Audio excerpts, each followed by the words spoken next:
The crystal chandelier above catches the light wrong, turning the opulent ballroom into something sharp-edged and dangerous. Zara Matthews watches from the service corridor as Seoul's elite toast each other with champagne that costs more than her monthly rent. She's been on her feet for 6 hours, refilling glasses and enduring the casual invisibility of being the help. The black and white uniform marks her clearly. Not a guest, not important, not Korean. Then the woman in emerald silk crumples like a discarded napkin. The scream cuts through Brahms. Designer gowns scatter backward, forming a horrified circle around the fallen woman. Someone shouts for a doctor. Someone else is filming on their phone. Zara moves before she thinks. She drops her empty tray, pushes through the crowd. The woman is in her 60s, skin gray, lips blue-tinged. Not breathing. Zara's nursing training kicks in. 2 years at Emory before she had to drop out. But she remembers everything. Call emergency services, she snaps in English, then repeats it in broken Korean. Her hands are already tilting the woman's head back, checking airways. Don't touch her. A man in a tuxedo grabs Zara's shoulder. Security, probably. You need to. She needs CPR, or she dies. Your choice.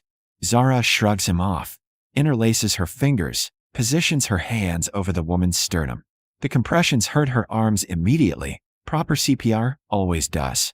She counts silently, feeling ribs flex beneath her palms. The crowd murmurs, scandalized. A black waitress with her hands on Mrs. Kang, matriarch of the Kang family, one of Seoul's most powerful dynasties. Zara doesn't care about any of it.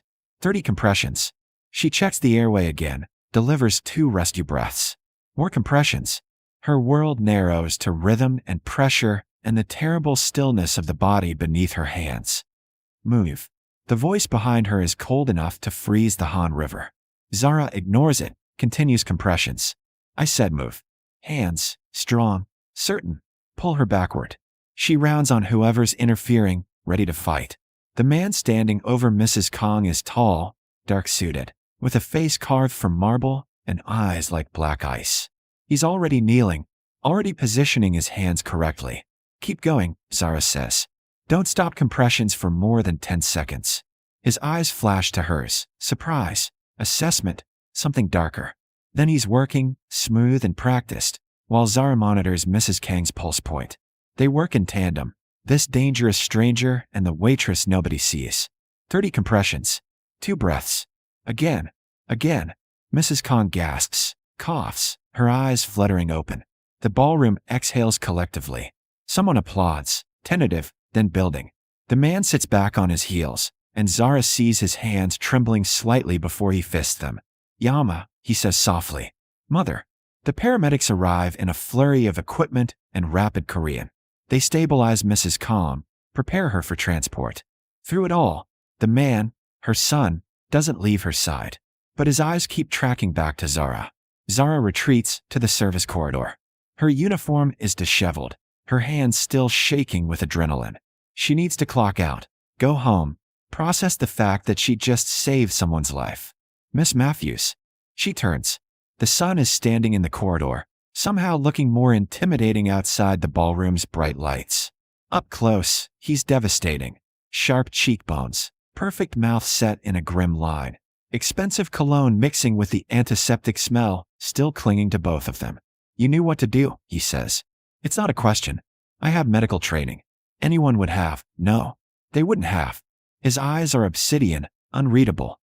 They would have stood there filming while my mother died. You didn't hesitate. Zara shifts uncomfortably. Is she going to be okay? They think so. Heart arrhythmia. Treatable, if you catch it in time. His jaw tightens. You caught it in time. Good. I'm glad. She edges toward the staff exit. I should go. Wait. He pulls a business card from his inner pocket. Thick stock, minimalist design. Calm Min-jae, with a phone number and nothing else. I owe you a debt. In my family, we take debts seriously. You don't owe me anything. I just did what needed doing. Nevertheless, he presses the card into her palm. His fingers are warm, his touch brief but somehow lingering. If you ever need anything at all, call that number. I'm fine. Really.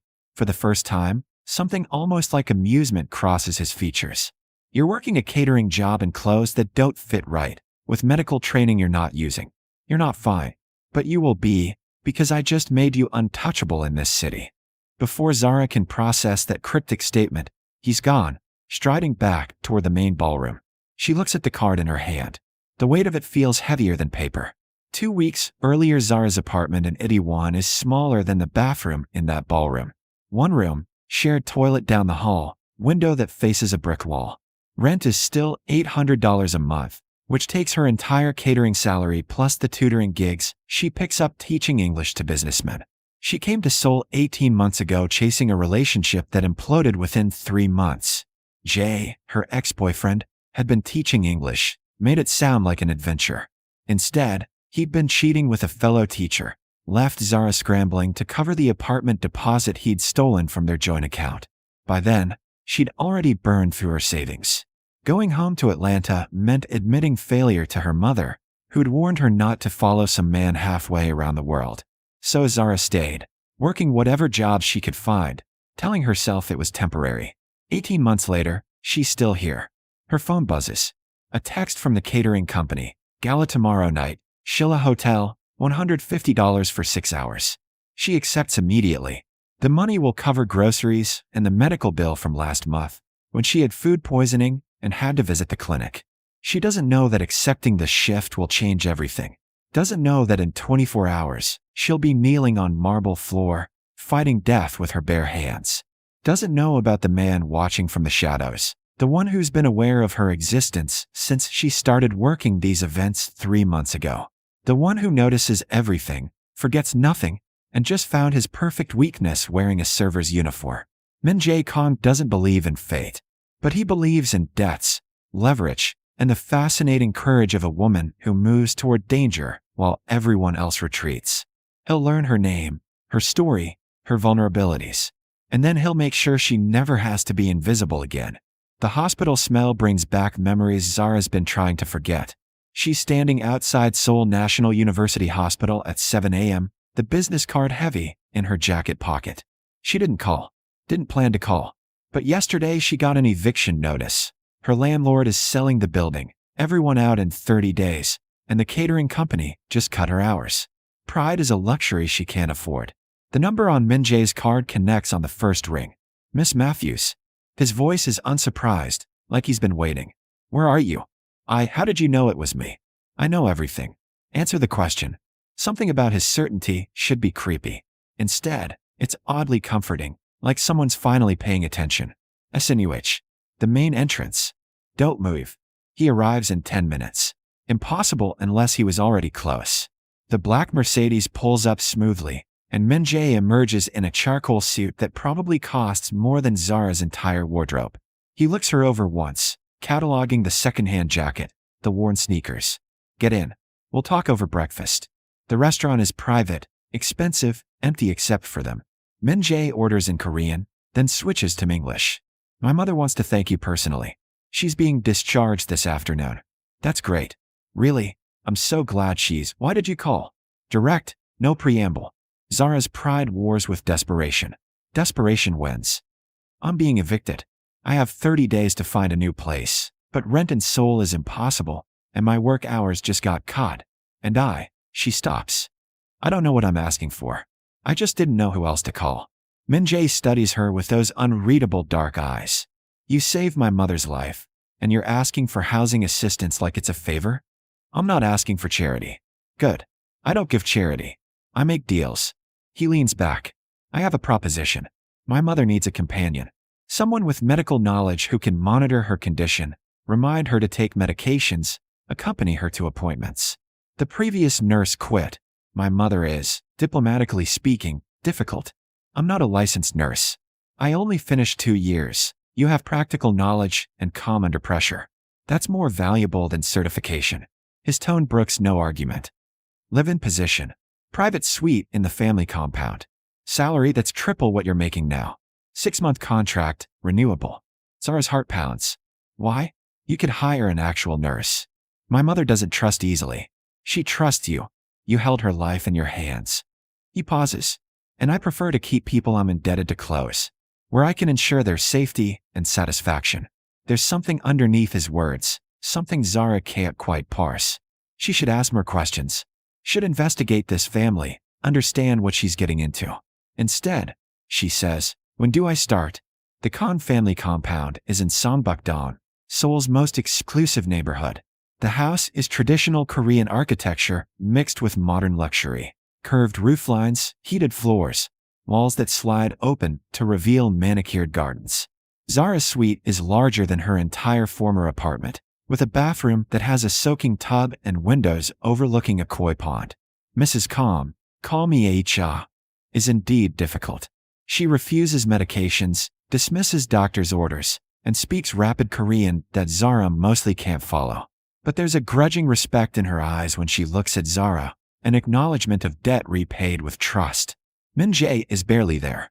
He leaves before dawn, returns after midnight. Zara sees him in passing, changing clothes, grabbing coffee, always moving. But she feels his presence constantly, like he's monitoring everything from a distance. The household staff explains nothing but treats Zara with careful respect. They call her Miss Matthews, bring her meals, do her laundry. It's disorienting, being cared for when she's supposed to be the caregiver. 2 weeks in, Mrs. Kang has a dizzy spell during afternoon tea. Zara catches her, checks her pulse, adjusts her medication timing. Crisis averted, no hospital necessary. That night, Min-jae appears in the garden where Zara's reading. She startles, didn't hear him approach. You're good with her, he says, sitting on the bench beside her. Close enough that she smells his cologne, feels his body heat. She's stubborn, but not mean. I can work with stubborn. That's diplomatic. A ghost of a smile. She told me she likes you. That's unprecedented. They sit in silence. Zara is hyper-aware of him. The way he moves like controlled violence, the exhaustion shadowing his eyes, the tension he carries in his shoulders. Can I ask what you do? She ventures. Your work, I mean.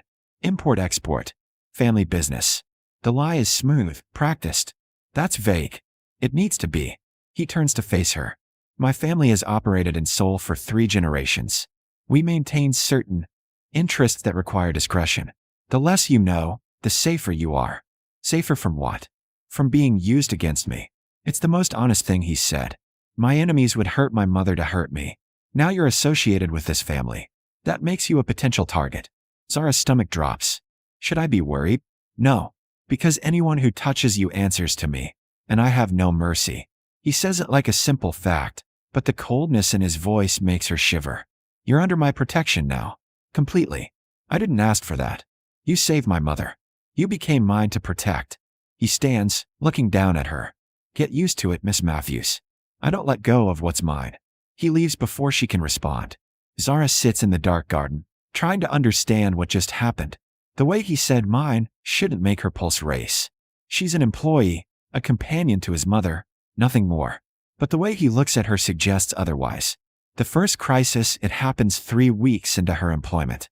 Zara's accompanying Mrs. Kang to a doctor's appointment when 2 men approach in the parking garage. Young, dangerous looking, speaking sharp Korean. Mrs. Kang goes rigid. Zara steps in front of her instinctively. We're leaving, she says firmly. Move. One man laughs. The other pulls out his phone, filming.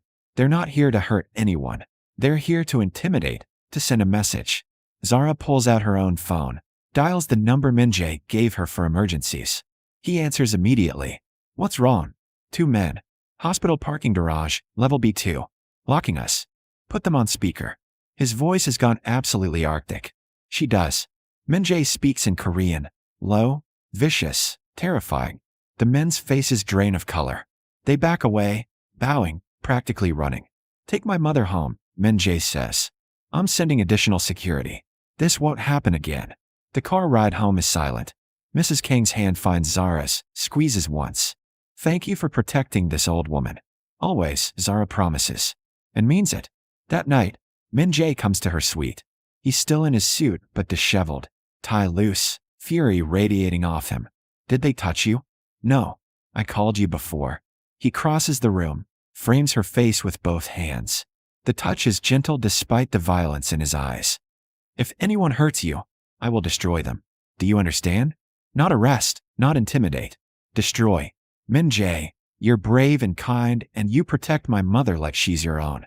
You're everything good in my corrupt world. His thumb traces her cheekbone. And I'm falling for you. which is the most dangerous thing I could do. Zara's breath catches. Why dangerous? Because now my enemies know exactly how to break me. He kisses her. Soft, desperate, like he's been holding back for weeks. Zara kisses him back, all her confused feelings crystallizing into this. She's falling too, has been since he knelt beside her in that ballroom. When they break apart, Min-jae rests his forehead against hers. This is a terrible idea. The worst, she agrees. I'm not a good man, Zara. I do terrible things to protect what's mine. Then protect me by being honest. No more vague answers. Tell me what you really do. So he does. Explains how the Kang family controls territory in Seoul's underground. Not drugs or trafficking, but information, protection, strategic enforcement. How they maintain order among the criminal element, prevent wars, broker deals. How his mother built this empire after his father died, and how Min-jae inherited it at 25. I was supposed to marry for alliance, he finishes. Strengthen family ties. Instead, I fell for a brave American woman who saw my mother dying and didn't hesitate. Your mother knows? About us. She guessed. She's pleased, actually. Says you're the only person who's ever treated me like I'm human instead of useful. Zara touches his face, feels the tension there. You are human.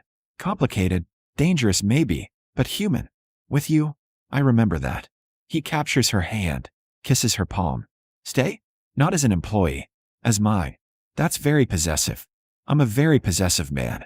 His smile is sharp-edged. But I'll spend every day earning your trust. Your love, if you'll give it. You already have it. The wedding happens 6 months later, small and private in the garden where Min-jae first kissed her. Mrs. Kang cries through the entire ceremony. Joyful tears, watching her son marry the woman who saved her life. Zara wears a dress that blends Western white with Korean silk, Min-jae's grandmother's jade hairpin securing her updo. Min-jae looks devastating in traditional hanbok, his eyes never leaving her face. I promise to protect you, he says during the vows. To honor you. To never let you feel invisible again. I promise to stand beside you, Zara responds. To be your safe place. To love all of you, even the dangerous parts. The kiss seals more than marriage. It seals partnership, choice, two people from completely different worlds choosing each other anyway. The reception is larger. Min-jae's business requires certain appearances. Zara navigates it with the same calm she brought to that first gala, now wearing a wedding dress instead of a server's uniform. She catches people staring, whispering about the black American who captured Kang Min-jae's heart. She doesn't care. She's learned that opinions from people who'd let someone die rather than risk their manicure don't matter. During dinner, Mrs. Kang stands, champagne glass raised. My daughter-in-law saved my life before she was family. Now she saves my son every day, just by loving him. Welcome to our house, Zara. You've made it a home. The toast brings unexpected tears. Zara thinks about 18 months ago, alone, broke, invisible. How that gala invitation changed everything. How saving one woman's life somehow saved her own. Min-jae leans close. Happy. Deliriously. Good. Because I have a wedding gift. He leads her to his office, unlocks a drawer. Inside is a folder, medical school acceptance letter from Yonsei University, full scholarship attached. Min-jae, her voice cracks. You gave up your dream because you ran out of money. I'm giving it back. If you want it. No pressure. But you should be a doctor, Zara. You're too skilled to waste. She throws her arms around him, overcome. How? I made some calls. Your previous coursework transfers. You start in 3 months, if you accept. This is too much. It's not enough. He holds her tight. You gave me back my mother. Let me give you back your future. 1 year later, the clinic opens in Itaewon, in the neighborhood where Zara once lived in poverty. It's small but well-equipped, funded by Kang family money but operated independently. The sign reads, Community Health Center, free services for uninsured. Zara's dream has evolved. Yes, she'll finish medical school. But she's also building something immediate, practical. A place where immigrants, sex workers, people living in the margins can get care without judgment or impossible fees. Min-jae helps negotiate permits, ensures the clinic's protection. Mrs. Kang volunteers twice weekly, using her decades of business savvy to run operations. On opening day, the waiting room fills immediately. Zara works through lunch, treating everything from minor infections to a stabbing wound she has to report to police. She's exhausted and exhilarated. Min-jae appears at closing time with takeout and that rare, genuine smile she's learned to treasure. Successful first day? 20 patients. 2 overdoses stabilized. 1 baby delivered in the bathroom because she couldn't make it to the hospital. You delivered a baby? Well, supervised mostly. The mother did the hard work. Zara collapses into his arms. This is what I'm supposed to be doing. Not catering, not surviving. This. I know. He kisses her hair. You're exactly where you belong. They eat dumplings sitting on the clinic floor, Zara still in scrubs. Min-jae in his usual sharp suit. The contrast makes her smile. The criminal boss and the community doctor, completely wrong together and somehow perfectly right. My mother wants to know when we're giving her grandchildren, Min-jae mentions casually. Zara chokes on her dumpling. She asked you that. Daily. She's very persistent. Tell her after I finish medical school. I did. She said that's too long and I should be more persuasive. He grins. Her words. Your mother is impossible. She learned from the best. He sobers. But seriously, is that the timeline you want? I'll wait as long as you need. Zara considers. 2 years ago, she was invisible, struggling, alone. Now she has a husband who moves heaven and earth for her, a mother-in-law who treats her like treasure, and a purpose that feeds her soul. Let's see where we are in a year, she says. I want to be present for our kids, not drowning in residency. Deal. He pulls her close. Thank you. For what? For getting in my car that night. For trusting me. For making me believe I could be more than what I do. You always were more. I just helped you see it. 2 years later the call comes at 3 a.m. A stabbing victim at the clinic, critical condition. Zara races over in the car Min-jae insists she uses, arriving to find a teenage boy bleeding out on her examination table. She works with desperate focus, stabilizing him enough for ambulance transport. When the paramedics take over, she realizes the boy's gang tattoos. He's affiliated with Park Sang-woo, one of Min-jae's biggest rivals. She calls her husband immediately. Don't retaliate. Please. He's just a kid. Silence. Then, I won't start a war over this. But Sang-woo owes me an apology for sending violence to your clinic. Min-jae, I said I won't retaliate. Trust me. She does. The boy survives. And 2 days later, Sang-woo himself appears at the clinic. Rare, unprecedented. To thank Zara personally and pledge that her clinic is neutral territory, untouchable by all factions. Min-jae orchestrated it somehow. Used his influence not for violence, but for protection. When Zara thanks him, he shrugs. Your clinic saves lives. My job is making sure you can do that safely. Whatever it takes. I love you. I know. He smiles. You told me while delivering that baby, remember? You were elbow deep in blood, and you looked at me and said, I love you even when you're scary. I remember. You're the only person who's ever seen all of me and stayed. His hand finds hers. I don't deserve you. Neither of us deserves each other. That's why it works. 3 months later, Zara discovers she's pregnant. The news terrifies and thrills her. Medical school is almost finished, the clinic is stable, but parenthood feels enormous. Min-jae's reaction is immediate and overwhelming, pure joy. He picks her up, spins her, then immediately sets her down carefully like she's made of glass. I'm pregnant, not fragile, she laughs. My child is inside you. You're both precious. He's already pulling out his phone. I'm calling my mother. She's going to scream. Mrs. Kang does scream, with delight. She appears at their house within the hour, already planning nurseries and bringing her mother's heirloom baby blanket. You'll be magnificent parents, she tells them, eyes misty. Zara, you saved my life so I could see this moment. Thank you.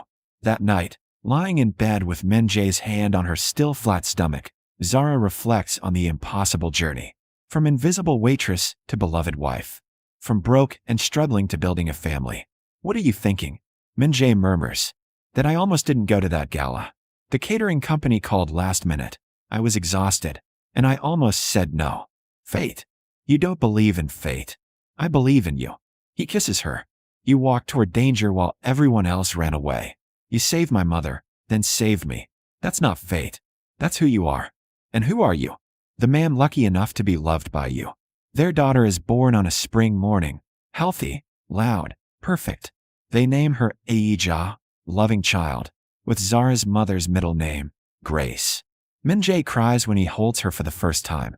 This dangerous man who controls Seoul's underworld becomes utterly undone by 8 pounds of squirming baby. Zara watches him whisper promises to their daughter, protection, love, a better world than the one he navigated. Mrs. Kang sits beside Zara's hospital bed, holding her hand. You brought light into this family. We were powerful but cold. Now we're warm. Thank you for trusting me. That first day, you didn't know me, but you let me in. You held my life in your hands. I knew your heart immediately. She squeezes Zara's hand. Welcome to motherhood, daughter. You'll be extraordinary at it. 5 years later, the clinic has expanded to 3 locations. Dr. Zara Kang runs them all, balancing medical practice with motherhood and life as a crime boss's wife. It's messy, complicated, wonderful. Ae-ja starts kindergarten, bossy and brilliant. Min-jae drops her off every morning. This terrifying man reduced to putty by his 5-year-old daughter. He stepped back from day-to-day operations, letting his brother handle more while he focuses on legitimate business expansion and family. Soft, his associates whisper. Marriage made him soft. They're wrong. Min-jae is more dangerous now because he has everything to lose. One morning, Zara finds him in their garden, the same spot where he first kissed her. Remember when I said loving you is dangerous? He asks. I remember. I was right. But it's also the best decision I ever made. He pulls her close. You made me believe in goodness again, in the possibility of being more than my worst actions. You were always more. I just helped you see it. Thank you for getting in that car. For trusting me. For building this life with me. Thank you for seeing me. For making me feel precious instead of invisible. They stand together, watching the morning sun paint the garden gold. Behind them, the sound of their daughter laughing, safe, loved, growing up in a home built on the foundation of her mother's courage and her father's absolute devotion. Zara thinks about that gala 7 years ago. How she almost didn't take the shift. How saving one woman's life cascaded into saving her own, finding love, building family, and purpose. Sometimes the best love stories start with a moment of crisis and a stranger's gratitude. Sometimes they transform both people into their best selves. The invisible woman who learned she was always worth seeing, and the dangerous man who learned that true strength is loving openly despite the risk. This is their story. Complicated, imperfect, real. And it's just beginning.